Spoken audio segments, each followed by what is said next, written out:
Look, I'm a work in progress. I have great days where my listening ears are wide open, and I have other days where I'm so passionate that maybe I'm not as good a listener as I need to be. Consumers want to be focused on what the outcome is. How does leadership impact marketing? How does marketing impact leadership? Welcome to Start With a Win, where we unpack franchising, leadership, and business growth. Let's go.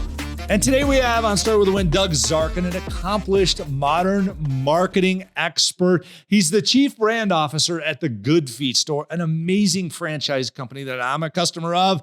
He's also been with Avon. He's been with Pearl Vision. He's run all sorts of different brands, as well as Victoria's Secret. And he's won Effie Awards, a Clio Award, recognition in the Harvard Business School case study on brand rejuvenation.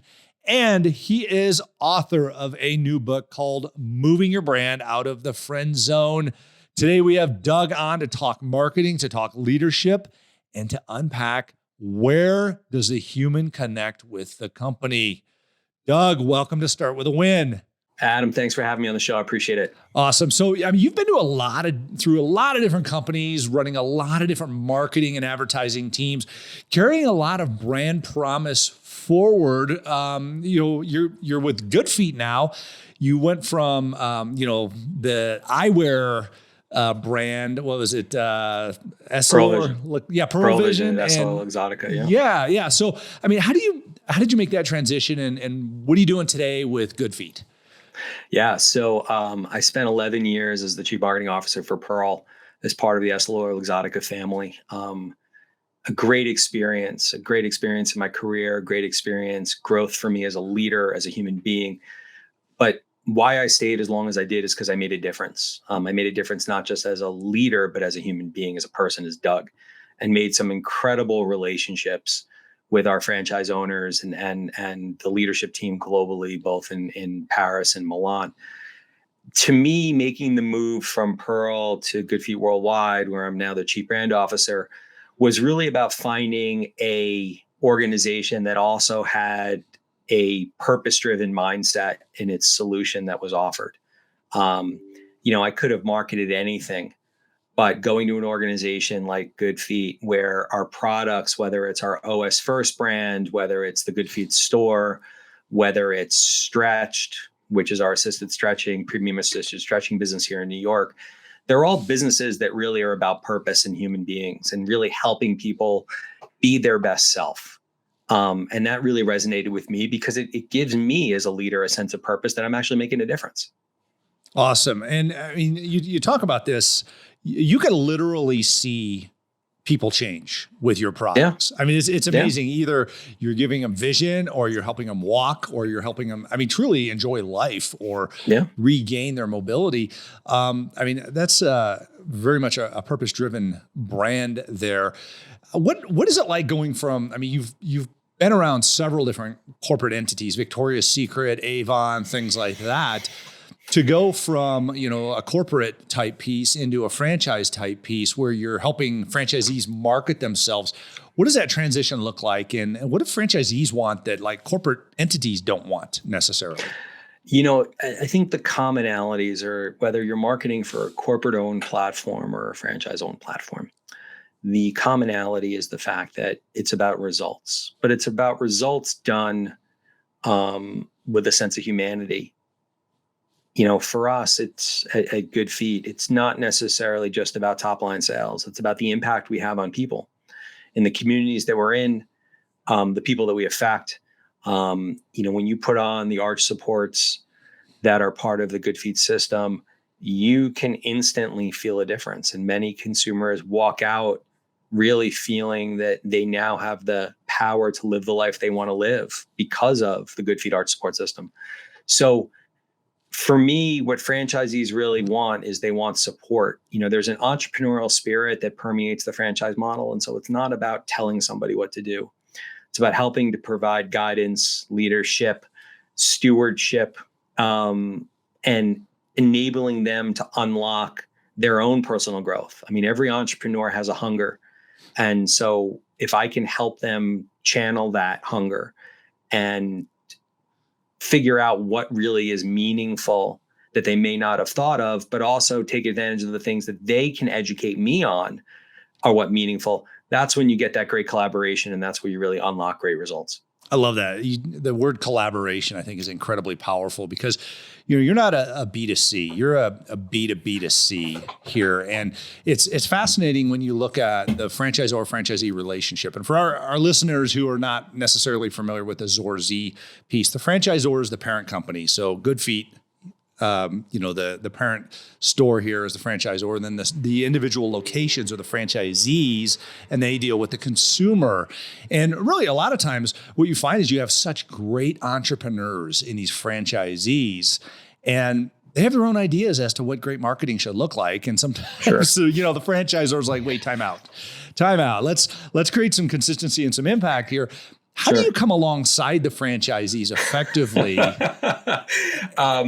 So first of all, I think in the franchise models I've worked in, there's always a corporate store platform. There's always corporate stores. So you are dealing with a D2C model. But for me, I always try to approach situations from the mindset of the consumer. Marketing is about positioning. Positioning is about the art of sacrifice. And that innately is a challenge for some that are entrepreneurs to embrace the fact that not every idea is a great idea, or not every idea is a now idea. The entrepreneurial spirit kind of runs counterintuitive to that, right? You don't want to let something else go by that could have made you money. That discipline, that rigor is hard. I think trying to take the temperature of the franchisees is and understand what level of support they need is not something you can really understand until you get into the organization. What does the cultural permission look like? I came from a system where I had 11 years of credibility. I had an incredibly smooth runway of moving the brand forward, really starting in, I would say, year 3. When I joined Good Feet, I had to realize that I wasn't in year 11, I was in year 0. And so some of the ways that I had, approached things weren't necessarily going to work in this system. And you learn that the hard way. You learn that through feedback. You learn that through introspection and humility.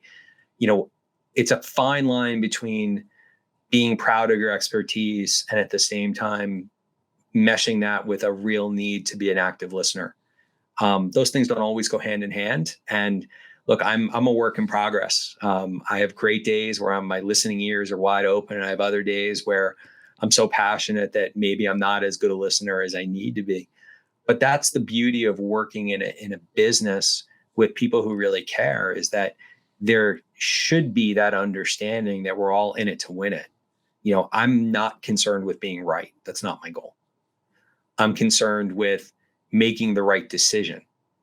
And how you get there isn't necessarily always a straight line. And that's frustrating at times. But again, that's what keeps you in the franchising world a bit on your toes. Awesome. Interesting. And franchising is ever evolving. I mean, there's always a new product to launch, or, a limited time offer. We call them LTOs in the restaurant space. Yeah. And how do you figure out, because a lot of this starts with marketing, with you having your ear to the ground with the consumer, or maybe product comes to you and says, hey, Doug, we want to launch this new marketing or this new item, and here's why we think it will be effective. How do we frame this to the consumer? Take us through an example of how you've done that in the past to help evolve a product so that maybe the consumer's never heard of it. It didn't exist before, but how do you get it out there and get it noticed so that it can get sold? So creating educated brand awareness for a new product is actually a lot easier than creating educated brand awareness for an existing product. Interesting. I found from my time at Pearl that the brand had done such damage to itself by spending 50 years doing buy one, get one free as the modus operandi to sell, that it was about repositioning Pearl as an eye care brand first, eyewear second. At the Good Feet store, there's definitely opportunities to strengthen the understanding of what we deliver. Some consumers think we're a shoe store. Some think we sell socks. Now, we happen to sell both shoes and socks, but that's not our core. Our core is our art support system. And I've been trained as an art support specialist, so I've actually sold on the floor and can tell you that the accessories like socks and sneakers are just that. They're builds on our system. But a pair of sneakers isn't going to transform the way your hips, knee, back, and leg feel. The arch support system that goes in those sneakers is going to transform. And so it's figuring out how to bring the right focus on what we do so that people can understand the impact it can have on their lives. I had a franchisee say to me very recently, we're not an it, meaning we're not a product. And I think he's spot on. We're not an it. We're a solution. Braces is not an it, it's a solution. And so if you think about arch supports and the impact it has on your feet, very similar to the process you go through when you're straightening your teeth. Unless you're going to get them yanked or you're going to cap them, it takes time. The arch support system is a series of 3 different types of arch supports that the consumer gets immediately at the store. And it's that wearing process that over time strengthens the ligaments, the tendons, changes the fatty tissue, helps the foot realign itself into that ideal foot position that allows the entire kinetic chain to be in alignment. That's a lot to try to say in advertising. So how do you simplify it? That's the challenge. Interesting. I've kind of heard it put, people don't buy, for sake of simplicity, I've heard this one over and over again. People don't want to go buy a 1/2-inch drill bit. They want a 1/2-inch hole, but they have to go buy the 1/2-inch drill bit to get the 1/2-inch hole. So how do you sell them the 1/2-inch hole? You really can't. You have to reverse engineer this. I think that's where I'm so excited about, which is I feel like we have an opportunity to put forth more about the life that you can lead. Here's what success looks like, and here's how we get there. Do you focus on the problem or do you focus on the solution? Right. I believe, in my vast experience at Good Feet, which is 4 months, that consumers want to be focused on what the outcome is. The product we sell leads to the outcome. The product agnostic of the outcome is just a product. Right. But it's our arch support specialists and the world that they unlock for you. If you're somebody who wakes up every morning and your first step out of bed, it's that plantar fascia that kills you. If I'm giving you that relief, your life is instantly changed. If you're somebody who likes to play golf and you can't walk the course with your buddies, and I can help you do that, isn't that awesome? I've been there. You and I were talking beforehand, and yes, that was, I dreaded the first step in the morning where you almost fall on your face because your feet hurt so bad. Yeah. And truth be told, you didn't know this before we got on, but I'm a customer. So, that's great. Yeah. That's great. And Thank you. Has been life-changing, and it has been a process, and it has been from the fact that I didn't know what Good Feet was. I like you mentioned, I thought it was a shoe store, and I thought, okay, and the first question is, what brands do you carry? But ultimately it came down to, I did some research on the internet and I found, okay, here's the results that I want to get, and that's where I need to go to get them. Yeah. So, look, I talk about in my book, moving your brand out of the friend zone. The whole notion of the book is about strengthening that brand value equation, creating that relationship. So somebody like you doesn't feel like we sold you a product, but we basically made a commitment. Right. And that's part of the journey that I'm excited about, is how do we strengthen that commitment to care post-purchase? What are we building to help there, to continue to let somebody know that they've trusted us with their feet and their body, that trust is well earned post-purchase. Right. Right. Yeah. And I mean, it's fascinating when you look at that. I mean, and when I went through my MBA, we used all these different tests to figure out, okay, how do you market a product or whatever? You talk about Porter and 5 forces and all these other different interesting ways of introducing a product.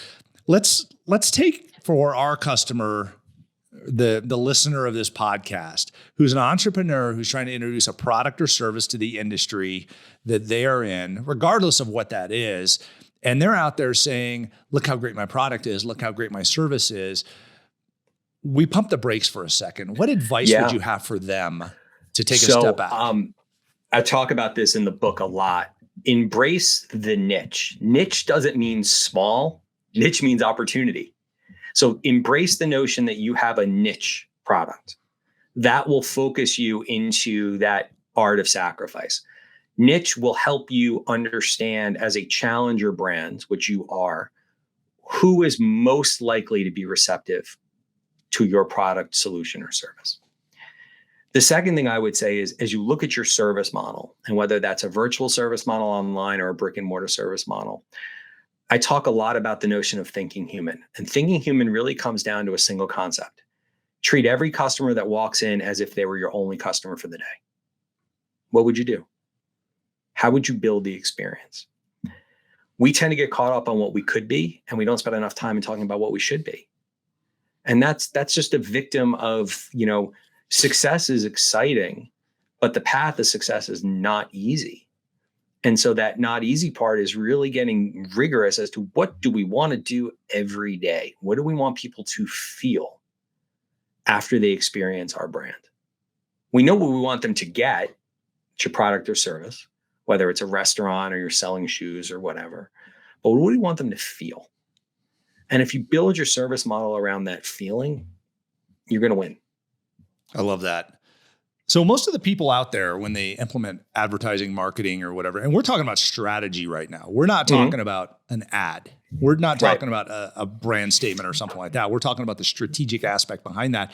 But most people want instant results in their marketing and advertising. I mean, it's fascinating. You hear, at a board meeting or whatever, the marketing team rolls in, here's the next campaign we're going to do. And everybody says, okay.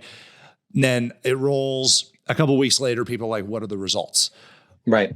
Why are we so short-term thought process on marketing and advertising when ultimately it comes down to, it takes a while to educate the public to what we can do to help them, and even longer for that impact to happen for them?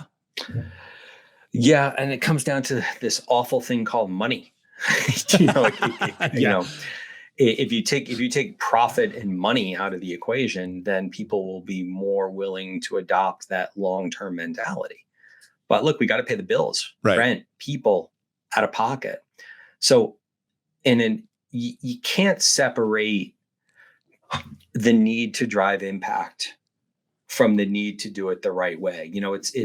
I say something to the effect of, strategy without an eye for execution is nothing more than just really great words on paper, or nothing more than just great words on paper.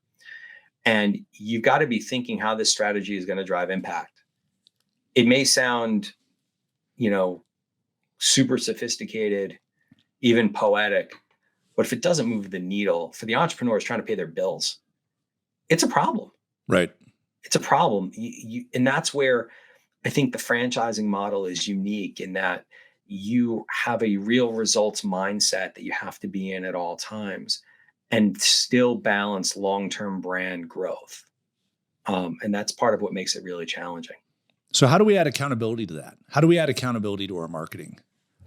You should see my email box. Accountability in a franchise model is built in. The franchisor has accountability.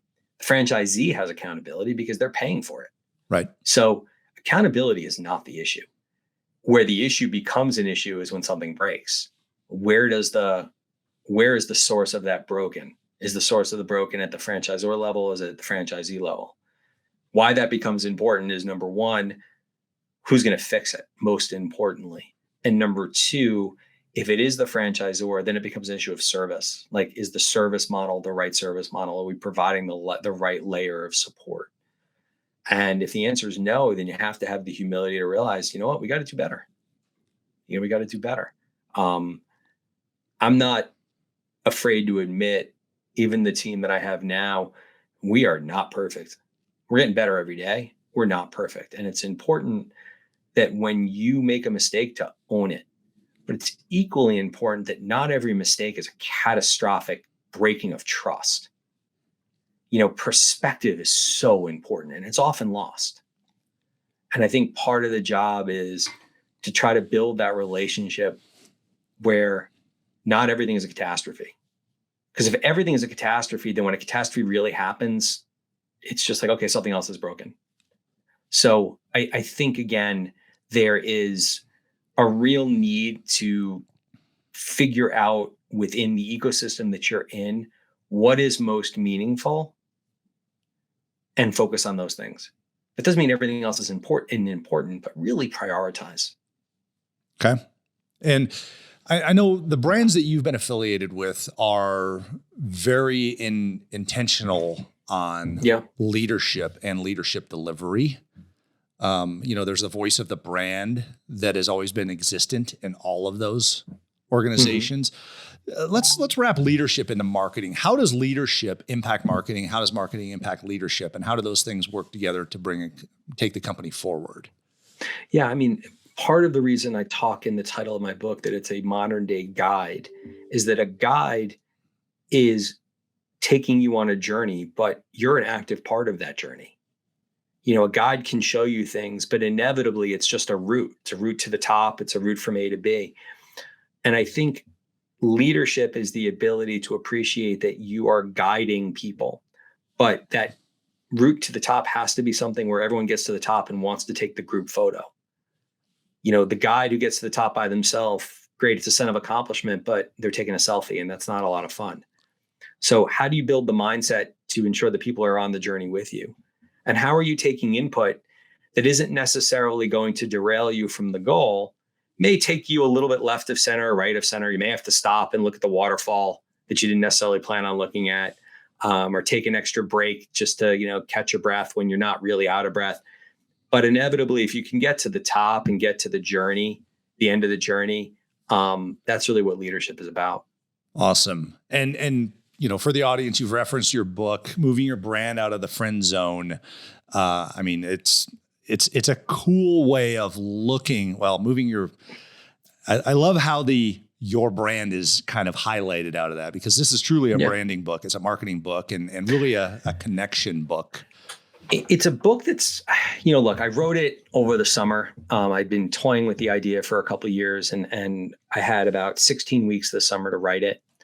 And I spent my summer, I think I've worked harder this past summer than I did probably in 20 years.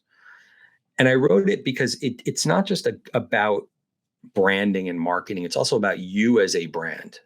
There are lessons for you as a leader. I've been fortunate to have, to whatever degree of success, people like you feel like I've had. But it hasn't always been easy, and it hasn't come without some significant failures. I've made some terrible mistakes in my career. I'm grateful for them because I've tried to not make them multiple times. But if I can help somebody avoid a pothole that I stepped in, why wouldn't I want to do that? I try to do that as a parent for my kids. I try to do that for franchisees that I work with. But this book is really for an entrepreneur or somebody right out of school who's trying to understand, all right, I have this idea of what I want to do with my life, but I'm not really sure how to go about it. Can I get a perspective? It's a perspective. Not everything in the book is going to resonate with you, and that's fine. One thing I did purposely is at the end of each chapter, I kind of have like the 3 key takeaways, so that if you really didn't want to read the chapter, but you wanted to read the Cliff Notes, for those of you that were born post 1970, you may not know what Cliff Notes are, but if you want to read the summaries, I also have at the end of the book all of the chapter summaries stacked up so that you can get a sense of some of the key lessons. And if the majority of them resonate with you, then I've done my job. I love it. If not, please don't return it to Amazon. You bought it, you own it, my friend. Bought it, you own it. There you go. Hand it off to somebody else who's hand it off to somebody else. That's awesome. I love the concept of thinking human that you talk about in there, because I think we get away from that so much in what we do. And we start thinking, we think business, we think, what crazy big words can we assign to things? What did I learn in college? Stuff like that. But ultimately, you've hit the nail on the head. It comes down to that, that authentic self in how we deliver to the customer and how they connect with us. So, crafting strategies that don't ground itself in human nature, you're trying to impress yourself. Right. Your goal is to really, marketing's goal. Like I've asked this question. I've been fortunate to teach at Ivy League institutions. I've been terrifyingly fortunate to teach in my daughter's high school, which is probably the hardest group of kids I've ever had to teach in front of. And you ask the question, what is the purpose of marketing? And you get, there are books and classes and, you get a lot of big words and big phrases. Here's the cheat code for that answer. Marketing is about motivating the consumer to do what you want them to do when you want them to do it. Full stop. Bam.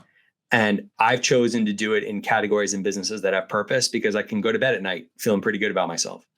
That's what marketing is about. And if you don't think human, how are you possibly going to motivate someone to do what you want them to do or what you need them to do if you don't understand who they are as people?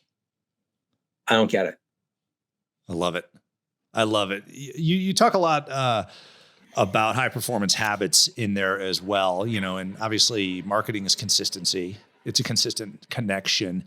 But ultimately, we all as business leaders have high performance habits also. And that's part of this podcast is how do you start your day with a win? How do you create a high performance habit yourself? So Can you take us through one of yours? How do you start with a win, Doug? So there's something that I do every morning that, as I've been somebody who has taken his growth and development pretty seriously, I start my morning by saying a couple things when I get out of bed, besides like, oh, my back's killing me from tennis from the night before.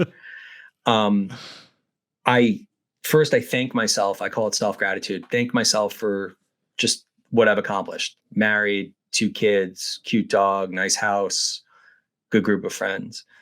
I forgive myself for the mistakes that I've made. I think that's incredibly important. And so self-forgiveness and self-appreciation is so important. I also go through a bit of is it real? Or is it true? Or is it helpful? Because the minute you wake up, your anxieties for what the day brings hit you. They do if you really love what you do. And I try to sort through that by just thinking about, is it true or am I making this up? Is this meeting really going to go bad? And even if it is it helpful to be thinking that way? And so it's a little bit of that I try to start my day with. I think every business leader should have a dog, and I'll tell you why.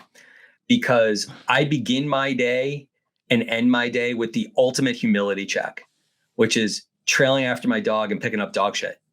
And you want to remember to ground yourself in just life. Beg your dog on a snowy day to please go to the bathroom because you're freezing, or on a rainy day to like making deals with God so the dog will go to the bathroom so you can just get dry. That kind of stuff just keeps you really humble.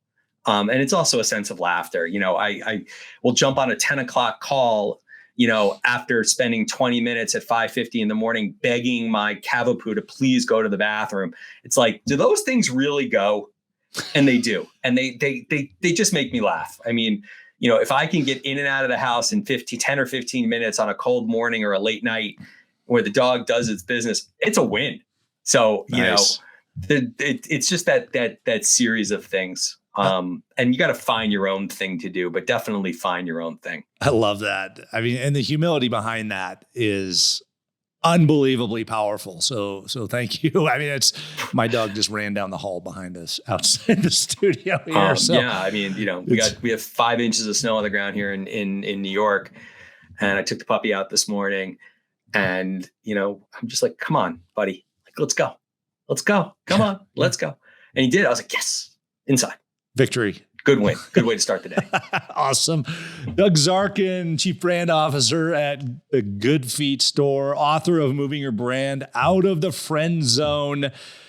Check him out on Amazon. Hey, folks, let's get him. He's got all 5-star ratings on Amazon. Let's get him some more. So go check out the book there, as well as you can find him on all the social media networks at Doug Zarkin. No returns, no exchanges. But no, I appreciate it. It's great being here. I love what you're doing with the podcast. And again, I would just encourage every entrepreneur, realize that it's not about perfection. It's about progress. Don't beat yourself up over what you've done poorly. Focus on what you're doing well and what you can get better at every day. I love that. Thanks a lot, Doug. It's good to see you. Thank you. Thanks for being on Start With a Win. No worries.